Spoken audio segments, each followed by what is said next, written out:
Ya, baiklah kita buka dulu kelas kita. Assalamualaikum warahmatullahi wabarakatuh. Selamat siang dan salam sejahtera untuk kita semua. Selamat siang, Pak. Waalaikumsalam warahmatullahi Nah, wabarakatuh. Siang, Pak. mengawali perkuliahan kita, mari kita berdoa menurut keyakinan dan kepercayaan kita masing-masing. Berdoa dimulai.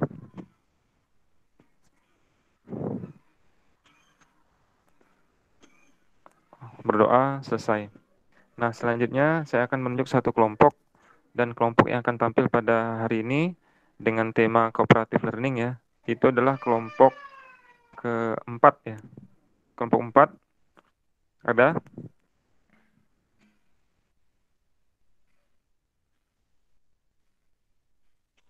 Ada, Pak. Ada ya. Nah, silakan kepada kelompok 4 mempresentasikan materi cooperative learning. Ya, cooperative learning. Nah, silakan langsung dipersiapkan. Dari saya akan saya serahkan langsung kepada kelompok 4. Kepada kelompok saya persilakan. Baik, Pak. Kami persiapkan dulu, Pak. Iya.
Bismillahirrahmanirrahim. Apakah sudah nampak sebelumnya?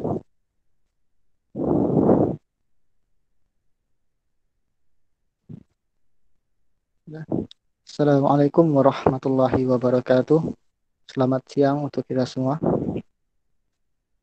Pertama kami akan memperkenalkan diri kami terlebih dahulu, yaitu kami dari kelompok 4, yaitu beranggotakan saya sendiri, Emreza Mahendra. Kemudian itu ada rekan saya, itu Rahma Judanti Putri. Kemudian ada juga Selina, ada Tri Imriani, dan juga Margareta Lita Widianseri. Baiklah, di sini kami selaku kelompok 4 akan menyampaikan sebuah materi yang berjudul Cooperative Learning atau strategi belajar mengajar kimia pembelajaran tentang kooperatif. Inilah, untuk mempersingkat waktu, kami akan masuk ke materi yang pertama yang akan disampaikan oleh Rahma Judanti Putri.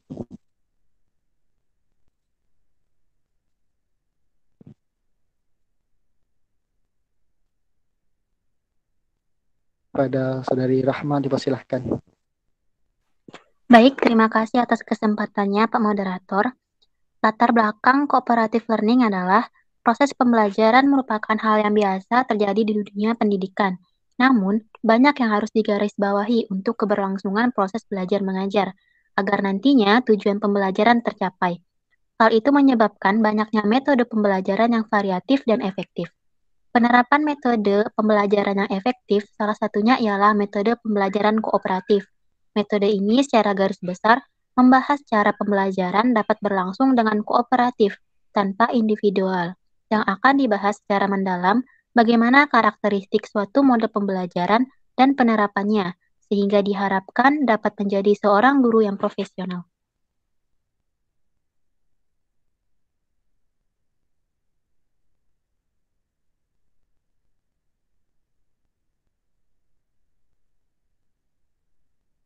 Materi selanjutnya akan disampaikan oleh rekan saya.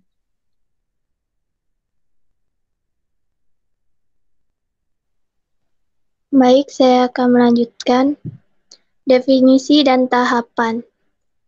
Mode pembelajaran kooperatif adalah mode pembelajaran yang menitik beratkan pada keikutsertaan peserta didik dalam proses pembelajaran. Mode pembelajaran kooperatif juga mendorong peningkatan kemampuan peserta didik dalam memecahkan berbagai permasalahan yang ditemui selama pembelajaran. Adapun tahap dari model pembelajaran kooperatif sebagai berikut. Yang pertama, menyampaikan tujuan dan memotivasi siswa. Yang kedua, menyajikan informasi. Yang ketiga, mengorganisasikan siswa ke dalam kelompok-kelompok belajar. Yang keempat, membimbing kelompok bekerja dan belajar. Yang kelima, evaluasi. Yang keenam, memberikan penghargaan. Penjelasan selanjutnya akan dilanjutkan oleh rekan saya.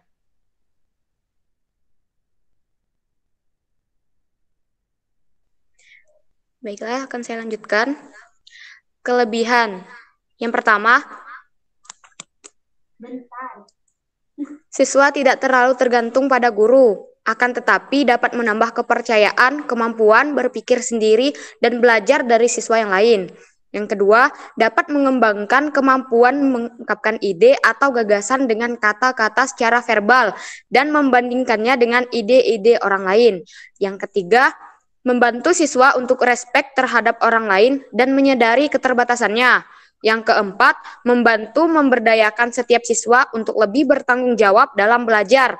Yang kelima, mengembangkan kemampuan siswa untuk menguji ide dan pemahamannya sendiri dan menerima umpan balik. Yang keenam, interaksi selama pembelajaran kooperatif berlangsung dapat meningkatkan motivasi dan memberikan rangsangan untuk berpikir. Yang ketujuh, cukup ampuh untuk meningkatkan prestasi akademik sekaligus kemampuan sosial, termasuk mengembangkan rasa harga diri, keterampilan mengatur waktu, dan sikap positif terhadap sekolah. Yang kedelapan, meningkatkan kemampuan siswa menggunakan informasi dan kemampuan belajar abstrak menjadi nyata. Baiklah, slide selanjutnya dilanjutkan oleh teman saya.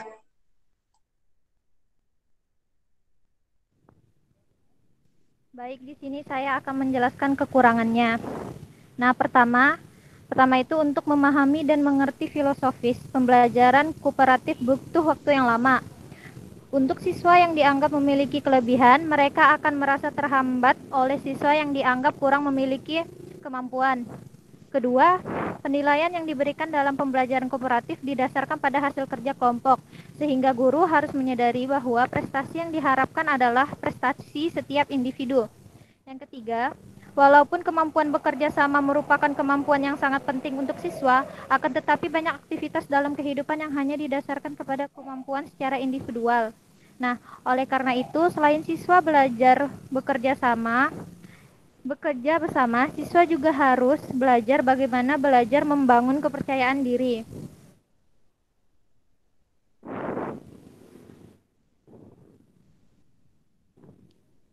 Oke.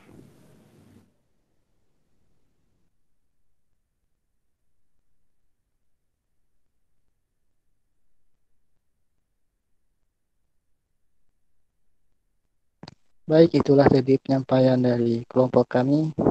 Dan saya akan membahas kembali atau mengulang sedikit biar kita lebih ingat dengan materinya, yaitu di mana cooperative learning ini sendiri memiliki beberapa tahapan. Yang pertama itu kita mesti menyampaikan tujuan dan memotivasi siswa, menyajikan informasi, mengorganisasikan siswa dalam kelompok-kelompok belajar, serta membimbing kelompok belajar dan belajar. Kita akan melakukan sebuah evaluasi, dan yang terakhir adalah kita juga memberikan penghargaan. Tentu dalam metode kooperatif ini kita memiliki banyak kelebihan dan juga banyak kekurangan. Salah satunya kelebihan itu siswa tidak terlalu tergantung pada guru. Itu merupakan salah satu kelebihan yang pertama. Kemudian salah satu kekurangannya itu adalah penilaian diberikan dalam pembelajaran kooperatif didasarkan pada hasil kerja kelompok. Baiklah, mungkin itu saja yang dapat kami sampaikan. Mohon maaf atas segala kesalahannya. Ini kita akan masuk ke sesi yang berikutnya, yaitu adalah sesi tanya jawab. Bagi rekan-rekan sekalian yang ingin bertanya, kami persilahkan. Ya, untuk bertanya silahkan tulis juga pertanyaan di kolom komentar ya. Oke, terima kasih. Silahkan. Reza. Ya, silahkan Ninda. Oke, aku langsung kirim ya pertanyaannya di komentar. Ya, silahkan.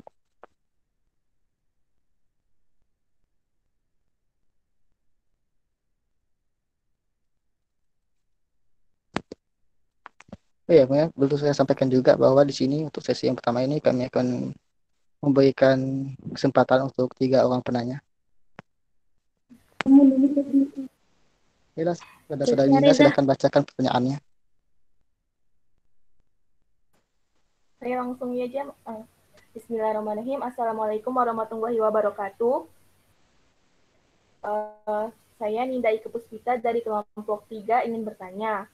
Pada poin pertama di bagian kekurangan kan di situ ada disebutkan kelebihan dan kemampuan seperti apa yang dimaksud oleh pernyataan tersebut.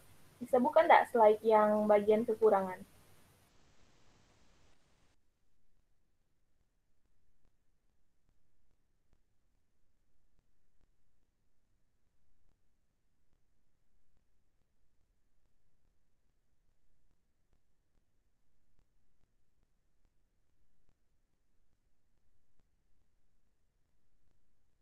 Nah, di poin pertama itu kan ada pernyataan yang tertulis berupa untuk siswa yang dianggap memiliki kelebihan. Nah, ini maksudnya kelebihan seperti apa? Terus untuk siswa yang dianggap kurang memiliki kemampuan. Nah, kemampuannya ini maksudnya seperti apa? Mohon penjelasannya. Sekian dari saya, mohon maaf. Wassalamualaikum warahmatullahi wabarakatuh. Saya kembalikan ke moderator. Baiklah, terima kasih pertanyaan dari saudari Ninda. Bila untuk itu pertanyaan dari Ninda kami tampung dulu ya. Bila kami akan menanyakan pada pertanyaan kedua, apakah ada? Silakan. Merci, saya Reja. Oke, Keja. Tadi Keja duluan tadi. Setelah Ninda. Oke, habis ini Melvi ya. Oke, berarti pas 3 orang. Silakan pada Keja. Oke, terima kasih atas kesempatannya. Jadi saya ingin bertanya nih, menurut kalian, bagaimana sih penerapan model pembelajaran kooperatif nih? Misalkan di kondisi pembelajaran daring seperti saat ini. Terima kasih. Oke, terima kasih juga Keza. Oke, dimohon pada Keza untuk menuliskan pertanyaan juga di kolom komentar ya. Baik, terima kasih. Baiklah, untuknya selanjutnya pada saudari Melvi kami persilahkan Oke, boleh buka slide yang ketiga, Anda? yang tentang pada dia. Buka dulu yang ketiga. Bukan. Definisi ya. Mm-mm. Nah, nih tahapan-tahapannya. Oke, silahkan. Oke, bagian ini Bismillahirrahmanirrahim. Perkenalkan, nama saya Melviani. Jadi saya ingin bertanya, ini kan tahapannya itu kan mengorganisasikan siswa ke dalam kelompok-kelompok belajar gitu kan. Kemudian membimbing kelompok bekerja dan belajar. Kemudian ada evaluasi dan memberikan penghargaan. Nah, kalau seandainya kita mengklasifikasikan anak berdasarkan kelompok gitu kan. Misalkan ada ada 5 anak gitu kan. Nah, 5 anak ini kan tidak memiliki kemampuan yang sama dalam satu bidang gitu kan. 5 anak ini tidak memiliki kemampuan yang sama dalam satu bidang. Kemudian empat ini efektif diberikan tahapan model pembelajaran kooperatif nih. Nah, satunya ini tidak efektif. Nah, apa yang harus kita lakukan pada satu anak ini sehingga seluruh anak itu mendapatkan keefektifan dari proses pembelajaran kooperatif ini seperti itu. Sekian dari saya, terima kasih. Baik, terima kasih pada saudara Melvi atas pertanyaannya. Baiklah, bagi kami kesempatan untuk mencari jawaban agar bisa menjawab pertanyaan dari rekan sekalian. Baiklah, terima kasih juga pada para ketiga penanya. Ya, untuk Melvi jangan lupa ya untuk tulis juga pertanyaannya di kolom komentar. Oke, baik, siap ja.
Bismillah, baiklah, saya akan menjawab pertanyaan dari saudari Ninda, yaitu di mana Ninda menanyakan tentang pada poin kesalahan yang mana di situ mengatakan bahwa kekurangan dan kelebihan, kelebihan dan kemampuan seperti apa yang dimaksud.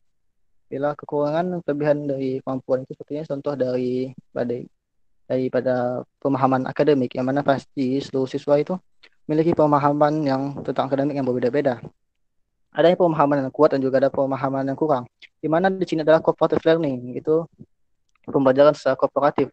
Kooperatif ini dimasukkan sendiri oleh bahwa itu adalah suatu pembelajaran secara berkelompok. Di mana dalam satu kelompok itu ketika seorang yang memiliki kemampuan akademik yang lebih kuat daripada yang lain, maka dia ini akan mengalami kesusahan, di mana di saat ini dalam satu kelompok bila yang memiliki kemampuan kurang ini tidak memahami atau tidak mengerti bahwa itu akan dibantu oleh yang memiliki pemahaman yang lebih, sehingga di sini yang memiliki pemahaman yang lebih ini akan lebih banyak untuk mengambil porsi, mana dia juga mengerjakan dari tugas yang diberikan sahabat kelompok tersebut, dan dia juga mesti memberikan pemahaman kepada rekannya yang memiliki tentang pemahaman yang kurang tersebut. Jadi disitulah maksudnya kekurangan seperti apa. Contohnya itu dari kekurangan kelebihan tentang akademik, dan kekurangan dan kelebihan lain-lain itu seperti kemampuan. Misalnya sekarang adalah kita sedang mengalami proses pembelajaran secara daring, itu dari internet. Misalnya ada satu orang anggota kelompoknya yang memiliki kelebihan dalam pengoperasian aplikasi komputer, sedangkan rekan yang lain tidak terlalu paham dengan aplikasi komputer, sehingga yang memiliki kemampuan lebih tentang pengoperasian komputer itu pasti dia juga yang akan lebih banyak porsi untuk mengerjakannya, dan juga dia juga memiliki tanggung jawab untuk apa, untuk mengajari atau untuk membagi keterampilannya itu kepada rekan yang lain. Jadi menurut saya seperti itu, Ninda. Baiklah, mungkin rekan saya ada yang ingin menambahkan, dipersilahkan.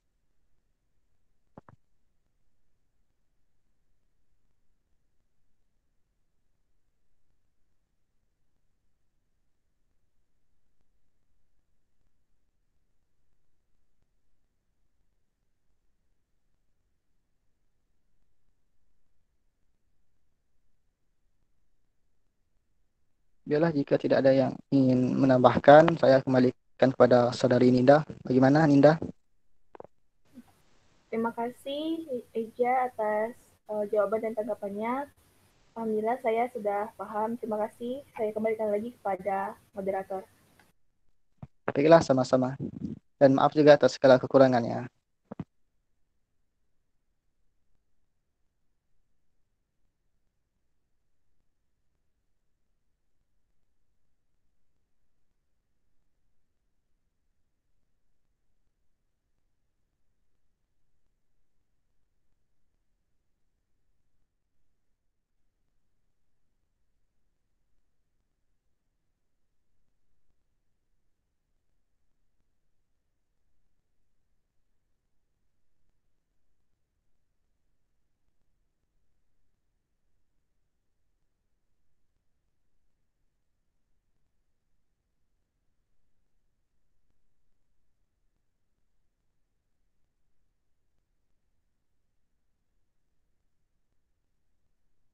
Baiklah, Pak Moderator izin menjawab untuk pertanyaan Kezia. Ya, dipersilahkan. Pertanyaan Kezia kan, bagaimana penerapan model pembelajaran kooperatif semisal di kondisi pembelajaran daring seperti saat ini? Sebenarnya pembelajaran kooperatif ini bisa dilakukan secara daring atau luring. Karena pada pembelajaran kooperatif ini ada mempunyai tahapan seperti yang di PPT tadi. Yang pertama, menyampaikan tujuan dan memotivasi siswa. Untuk yang pertama kali kita misal secara daring lewat Meet atau Zoom. Guru bisa menyampaikan tujuannya atau memperkenalkan diri terlebih dahulu kepada siswanya, kemudian menyampaikan tujuannya atau menyampaikan judul materi yang akan ia sampaikan hari itu. Lalu memotivasi siswa. Misal dalam sekarang kan lagi pandemi kan, lagi COVID, bisa siswa untuk menjaga kesehatan, selalu pakai masker, dan jangan lupa cuci tangan, terus semangat gitu, kan memotivasi siswanya. Kemudian menyajikan informasi. Di sini guru bisa menampilkan PPT atau makalah lewat Zoom atau Meet dan kemudian menjelaskannya kepada siswa. Setelah itu, pada tahap selanjutnya yang ketiga, mengorganisasikan siswa ke dalam kelompok-kelompok belajar. Setelah guru menyampaikan materinya tadi, guru bisa membuat kelompok untuk siswa-siswanya agar siswa lebih mudah memahaminya. Misal, kelompok 1 materi ini, kelompok 2 materi ini, dan kelompok 3 materi ini. Setelah itu, tahap yang selanjutnya ialah membimbing kelompok bekerja dan belajar.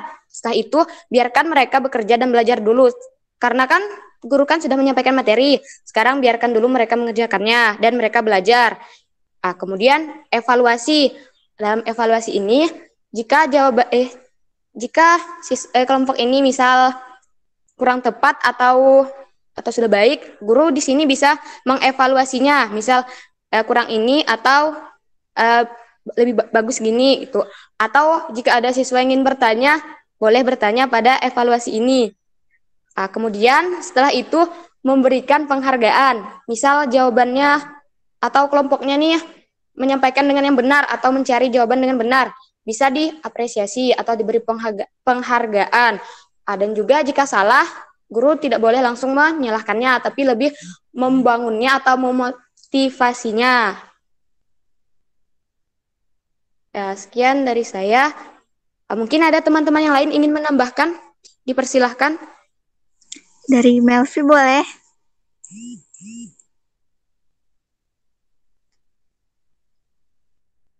Dipersilahkan pada Melvi jika ingin menambahkan, dipersilahkan. Oke, ingin menambahkan jawaban dari Selina terkait dengan pertanyaan Keisha tadi, bahwasanya Keisha kan nanya gimana proses pembelajaran model pembelajaran kooperatif di masa pandemi ini kan.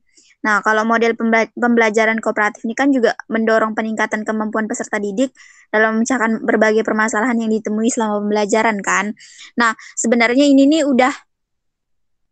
hal ini udah kita alami gitu kan, juga udah diterapkan sama dosen-dosen kita. Misalkan contoh kayak model kayak pembelajaran kita saat ini itu kan kayak pemecahan masalah secara berkelompok gitu kan. Nah, pemecahan masalah secara berkelompok. Kemudian juga kayak yang dari model pembelajaran yang dikasih sama Bu Ira tadi itu kan, yang sebelumnya, mata kuliah sebelumnya, itu Bu Ira bertanya sama kita terkait dengan permasalahan-permasalahan. Misalkan ini ada soal nih, gimana cara ngerjainnya, gini. Itu sebenarnya itu bisa dijadikan sebagai contoh apa yang kayak udah dosen kita berikan pembelajarannya ke kita tuh udah sebagai contoh gitu. Contoh buat kita menerapkan sistem-sistem yang udah mereka kasih gitu kan kepada kita, itu kita terapkan kepada peserta didik gitu kan, karena posisinya kita juga sama, kita sebagai peserta didik saat perkuliahan, dan pada saat mengajar kita itu sebagai tenaga pendidik, seperti itu. Sekian dari Melvi, terima kasih.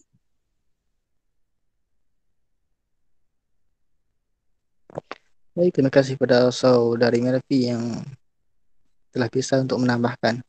Mungkin masih ada yang ingin menambahkan, kami persilahkan.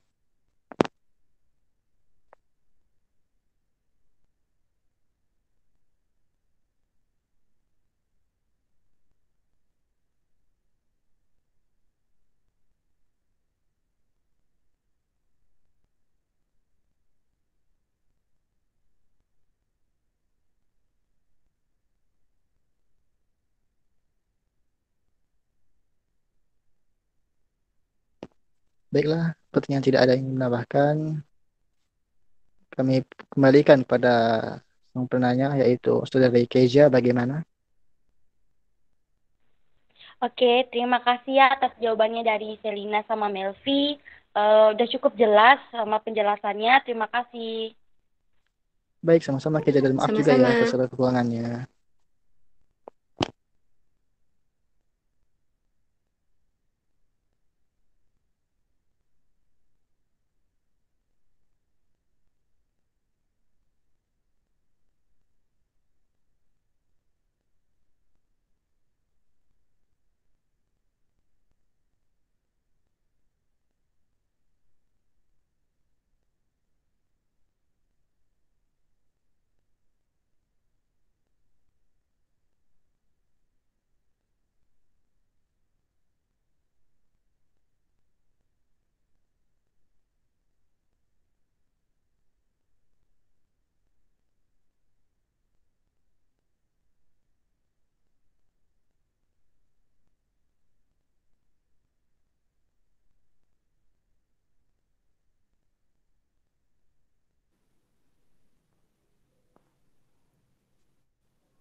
Baiklah, di sini saya akan menjawab pertanyaan dari Melvi.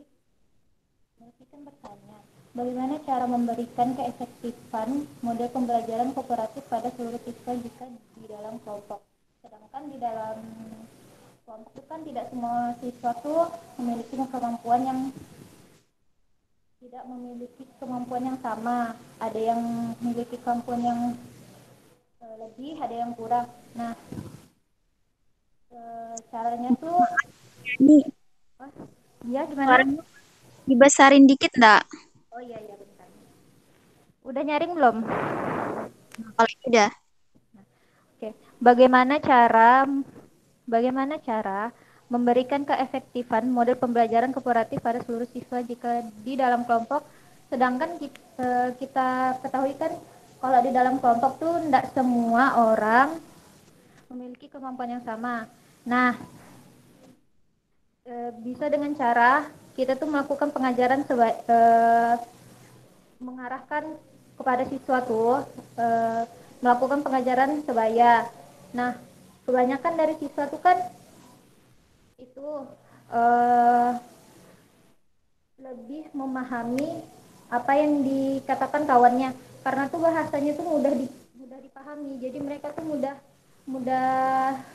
jadi materi yang disampaikan tuh mudah diserap gitu.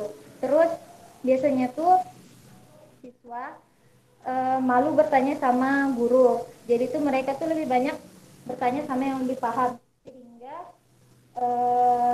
melakukan pengajaran sebaya ini juga efektif. Mungkin dari teman yang lain akan menambahkan jawaban dari saya. Saya izin menambahkan ya. Jadi dalam kelompok belajar yang tadi sudah disampaikan oleh Yani, dalam kelompok belajar siswa itu harus rata. Jadi siswa yang mempunyai kemampuan lebih itu jangan dikumpulkan dengan siswa yang sama mempunyai kemampuan lebih gitu. Jadi dalam satu kelompok tuh harus dibagi antara siswa yang mempunyai kemampuan lebih dan kemampuannya yang rata-rata. Sehingga siswa yang mempunyai kemampuan lebih itu bisa membagikan ilmunya, bisa mengajarkan ilmunya kepada teman-temannya yang lain. Terima kasih.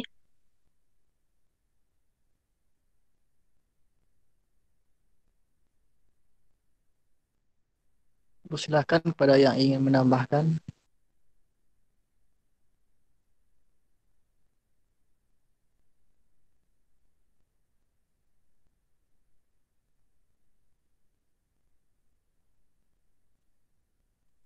Bila sepertinya tidak ada, maka saya kembalikan kepada Saudari Melvi. Gimana Saudari Melvi?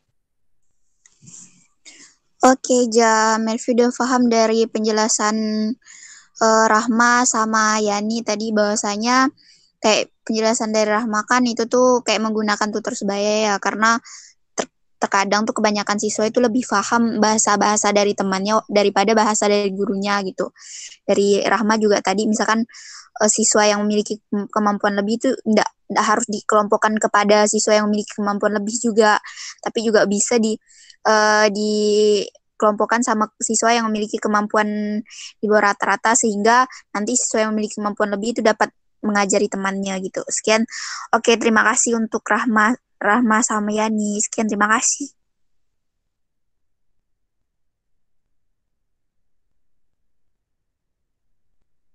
Oke, baik Melvi, sama-sama. Dan maaf juga atas segala kekurangannya. Baiklah, dengan tadi jawabnya 3 pertanyaan dari 3 orang penanya, maka sesi yang jawab kita paling pertama ini sudah selesai. Bila kami di sini juga akan memberikan kesempatan di sesi tanya jawab yang kedua, yaitu kami akan memberikan kesempatan kepada satu orang penanya lagi. Bila jika tidak ada yang bertanya, maka kami tutup. Kami persilahkan yang ingin bertanya, dipersilahkan. Saya aja mau bertanya, Saparina. Oke, baiklah, dipersilahkan kepada Saudari Saparina. Baik. Saya ketik dulu ya. Oke, silahkan.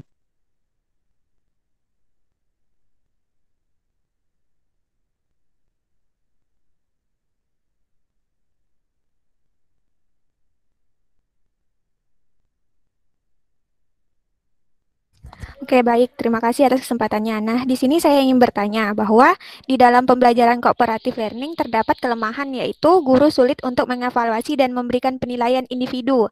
Nah, bagaimana cara nyata kalian sebagai calon pendidik mengatasi hal tersebut?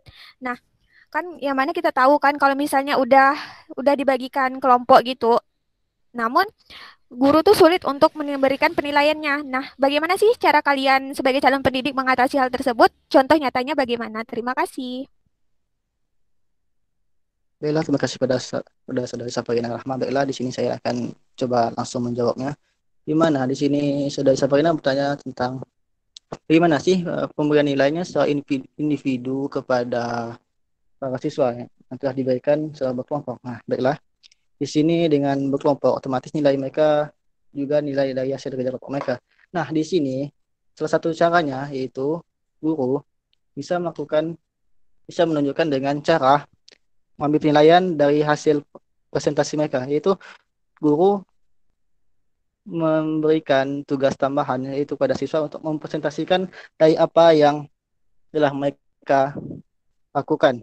Dan juga dalam presentasi tersebut juga mesti harus ada tanggung jawab, di mana tanggung jawab ini sendiri juga berfungsi untuk mengetes kemampuan dari pemahaman siswa dari tugas kerja kelompok yang telah mereka lakukan.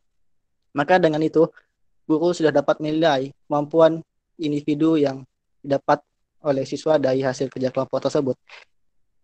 Nah, seperti yang sudah kita pelajari terlebih dulu, ini yaitu di mana guru mesti memahami para siswa tanpa perlu siswa memahami guru itu sendiri.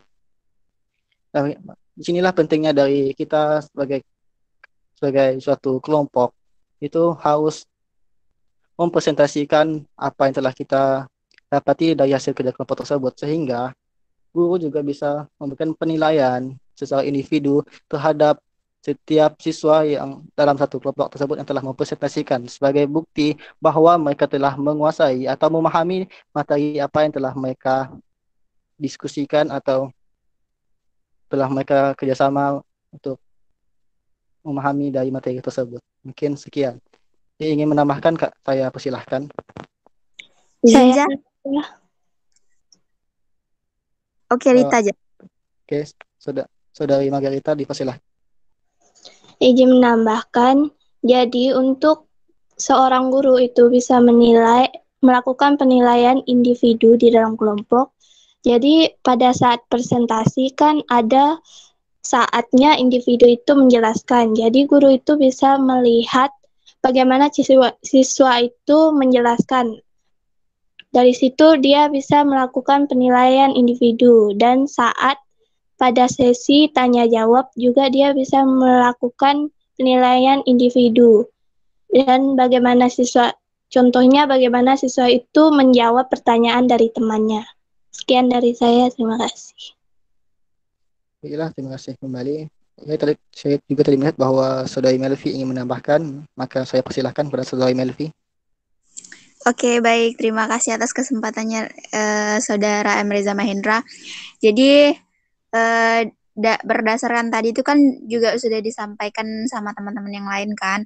Juga pada saat presentasi dari kelompok 4 itu tahapan-tahapan model pembelajaran kooperatif ini salah satunya itu membimbing kelompok bekerja dan belajar. Kemudian baru selanjutnya evaluasi. Nah, dari membimbing kelompok bekerja dan belajar ini, guru itu, tenaga pendidik itu dapat mengevaluasi siswa-siswinya, mengevaluasi peserta didik berdasarkan individu seperti itu. Karena pada saat itu tuh akan terlihat mana peserta didik yang memiliki kemampuan belajar lebih dan mana peserta didik yang tidak memiliki minat kemampuan belajar lebih gitu kan, kalau berdasarkan gitu. Juga berdasarkan dari yang Reza sama Lita sampaikan tadi, pada saat presentasinya itu juga bisa jadi penilaian. Misalkan kalau seandainya pada saat tanya jawab, nah nanti di situ tuh bakalan terlihat mana siswa yang antusias dan mana siswa yang tidak antusias seperti itu. Sekian sih dari Melvi, terima kasih. Mohon maaf apabila terdapat kekurangan. Baik, terima kasih kepada Saudara Melvi atas tambahannya. Sekarang akan saya kembalikan kepada sang padanya, yaitu Safarina Rahma. Bagaimana? Baik, terima kasih atas jawabannya ya. Sudah bisa dipahami. Baik, sama-sama dan terima kasih kembali. Baiklah, dengan dijawabnya pertanyaan dari Saudara Safarina Rahma, maka berakhir pula sesi tanya jawab kita pada yang kedua ini, dan juga berakhir pula presentasi dapat kami sampaikan pada hari ini. Bila kami dari kelompok 4 selaku pemateri mengucapkan banyak terima kasih atas partisipasinya dan juga mengucapkan maaf atas segala kekurangan yang kami sampaikan, dan juga minta maaf atas segala kesalahan kata dalam penyampaian kami. Bila kami tutup dengan Assalamualaikum warahmatullahi wabarakatuh. Selamat siang untuk kita semua. Selanjutnya akan saya kembalikan pada Bapak. Silakan pada Pak Lukman. Terima kasih. Oke, baik, terima kasih. Nah, selanjutnya saya akan mengambil alih, kemudian mencoba untuk memberikan pendapat terkait dengan pertanyaan-pertanyaan yang sudah masuk ya. Saya lihat dulu.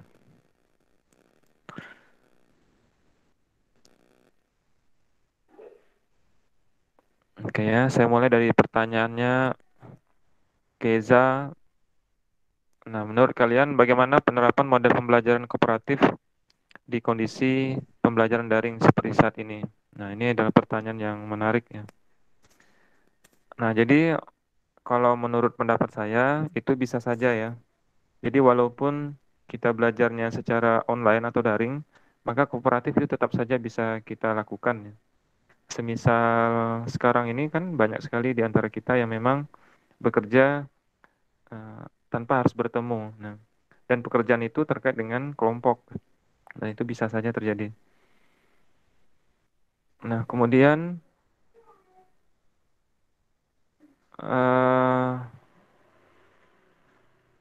pertanyaan dari Melvi ya.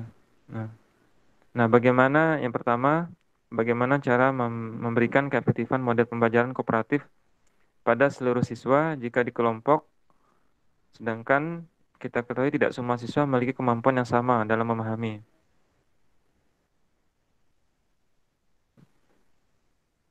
Nah, kemudian, terkadang ya ada salah satunya yang tidak sesuai metode pembelajarannya dengan teman yang lain. Nah, bagaimana satu orang itu untuk bisa efektif dalam model pembelajaran kooperatif seperti 4 temannya? Oke ya.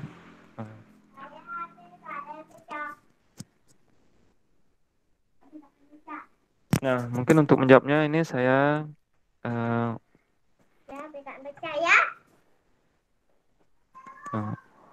Nah, untuk menjawabnya ini begini ya.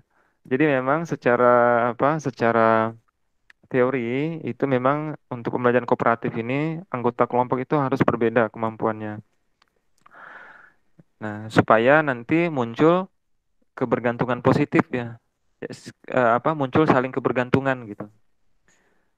Nah, jadi memang harusnya itu berbeda kemampuannya. Nah, maka nanti justru tugas guru lah yang harus pandai-pandai mengatur ya, sehingga nanti muncul kebergantungan positif ini dari siswa gitu. Nah, kadang-kala itu tidak cukup tuh kalau kita sekedar instruksi. Nah, silahkan kerjakan nih secara kelompok gitu. Kepada suatu kelompok itu belum tentu semuanya nanti, belum tentu masing-masing itu akan bekerja secara kelompok gitu. Nah, bisa jadi nanti yang mengambil alih itu satu orang saja gitu kan. Yang lainnya malah tidak bekerja. Nah, ini namanya tidak muncul kebergantungan positif gitu. Nah, mengenai ada yang pintar ataupun ada yang kurang, itu sebenarnya rahasia dari guru gitu. Jadi guru yang merahasiakan. Siswa itu tidak tahu kalau dia itu dibagi berbeda kemampuan gitu. Yang kita yang mengetahui gitu. Nah, ya. Nah, biasanya yang menjadi perhatian itu adalah masalah kemampuan ya, kemampuan tanggap lah ya, ketanggapannya gitu. Kadang-kala ada yang tanggap sekali, ada yang alamak mengerti gitu kan. Nah, tidak masalah gitu. Nah, intinya yang penting adalah bagaimana cara kita sehingga setiap anggota itu saling bergantung satu sama lain gitu. Jadi keberhasilan salah satu anggota itu dipengaruhi oleh keberhasilan teman yang lain gitu. Nah, itu namanya kebergantungan positif. Dan cara untuk mewujudkannya adalah ya harusnya ya didasari dengan perbedaan kemampuan itu tadi. Ya. Jadi misalkan satu anggota itu bisa A, yang lain bisa B gitu kan. Nah, dengan menggabungkan kemampuan ini, maka nanti mereka bisa mencapai tujuan dari kelompok. Kemudian pertanyaan Safarina Rahma. Pembelajaran kooperatif tersebut terdapat kelemahan. Jadi pertanyaan Safarina Rahma ini adalah mengkomentari tentang atau mengaitkan tentang kelemahan yaitu guru sulit mengevaluasi dan memberikan penilaian individu. Nah, bagaimana caranya kita melakukan penilaian individu ya di dalam kelompok? Nah, kalau menurut saya sih memang ya kalau dalam situasi kelompok ya memang yang akan dinilai adalah kelompoknya. Tetapi kita bisa mengkombinasikan gitu ya. Selain kelompoknya muncul, kita bisa juga secara individunya gitu. Nah, misalkan ada salah satu tipe dari kooperatif tuh misalkan di STAD ya.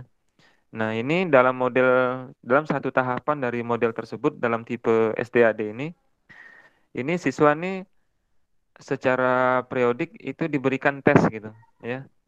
Atau siswa itu diberikan tes secara individu. Tetapi hasilnya nanti akan menjadi apa ya? Walaupun dia individu tapi nanti penilaian ini menjadi menentukan nilai kelompoknya. Nilai kelompok itu nanti akan menggambarkan individunya juga gitu. Ya. Nah, mungkin itu salah satu caranya. Dan mungkin bisa banyak cara yang lain untuk mengkombinasikan itu. Oke ya, jadi di antara kelebihan-kelebihan ada juga kelemahan-kelemahannya ya. Nah, seperti yang tadi disampaikan mungkin kesulitannya itu tadi ya, memang sulit gitu. Ya, tidak ada yang mudah ya. Nah, memang tugas guru diharapkan untuk bisa memfasilitasi gitu. Jadi kalau misalkan di kelompok kelihatan ada kebergantungan positifnya tidak muncul ya.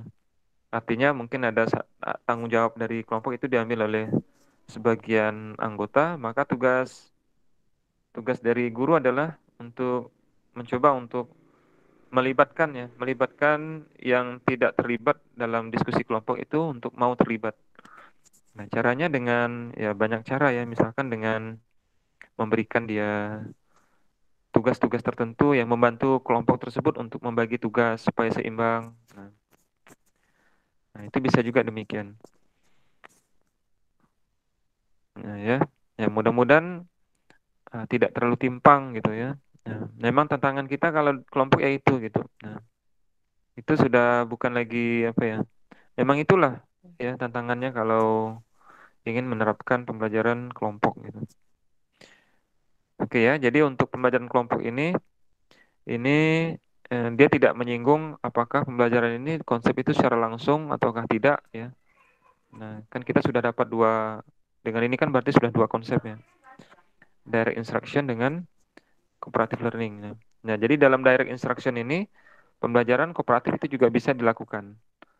Ya. Nah, kemudian secara indirect juga bisa gitu. Nah, itu nanti akan dibahas di pertemuan berikutnya oleh kelompok yang lain. Oke ya, mudah-mudahan ini nanti jadi dua pondasi awal. Oke, sejauh ini apa ada pertanyaan?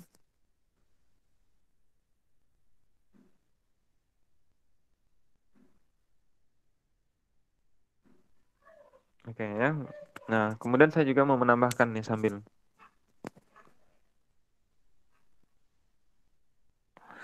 Nah, jadi untuk pembelajaran kooperatif ya selalu kita harus pahami dulu teorinya ya. Kita harus tahu dulu teori tentang kooperatif ini.